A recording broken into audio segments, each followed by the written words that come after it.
Mark Rogers TV, restructuring college football. It needs it. It's a great sport. It is the best product in sports on the field.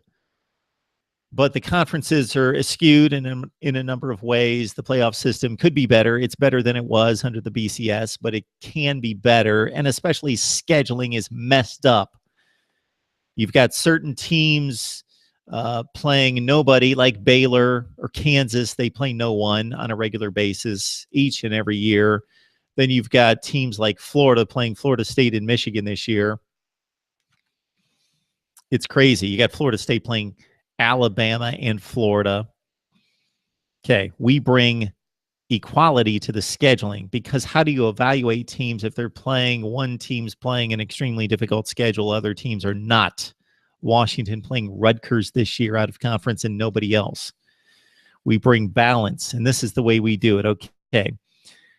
Everyone is playing in a conference. There are no independents. Number two, these conferences now make complete geographic sense. There is no West Virginia in the Big 12 anymore, for example. We even bring greater intensity to the rivalries and the focus geographically within the divisions. So once we get to the ACC, you're going to see that in particular also in another conference that we formed that will be announced, and in the Big 12, which we'll see here in a second. Every conference is generally the same size, either 12 or 13 teams. No 10 and 12 and 14. 12 or 13 teams in every conference.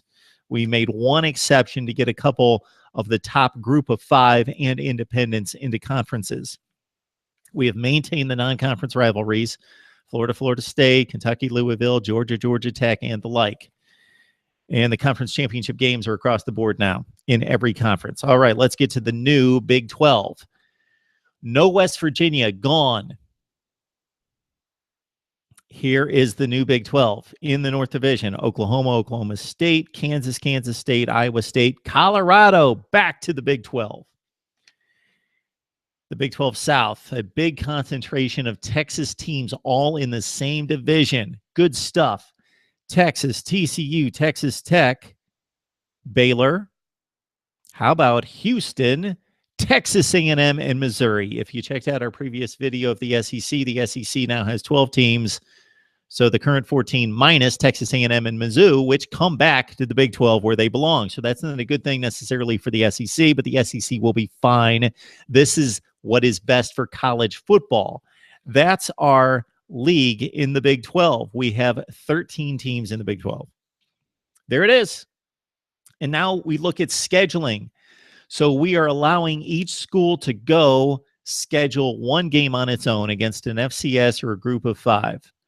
But the other two non-conference games, as everyone will be playing a 9-game conference schedule, is determined by me, the college football commissioner, or our college football playoff scheduling committee, our scheduling committee. So, for example, Colorado, play Alabama, play Rutgers. Why would that be a scenario there? So for this particular season, the Big 12 is going to play the SEC. So everybody in the Big 12 is playing everybody in the SEC. And yes, much like the ACC Big Ten Challenge or the other college basketball challenges, there's going to be an exception where one team cannot play against somebody else once in a while, with 13 teams playing 12. But Colorado, in this case, could play Alabama from the SEC. Now we've got to select another team from the rest of the country within the power structure that is going to balance that Alabama game, provide balance. So Rutgers, winless in the Big Ten. Alabama won all its games in the SEC. That provides an even 8-8 composite schedule out of conference for Colorado. Another case in point, Houston could play LSU out of the SEC. They went 5-3 in the SEC. So we've got to grab a 3-5 team to balance out the schedule. And we can get within one game of creating a composite 500 non-conference schedule for everyone.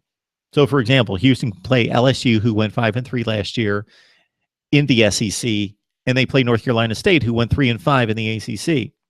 Iowa State, they could play Auburn, who went 5-3 in the SEC, and for their other game, they play a Cal team that went 3-6.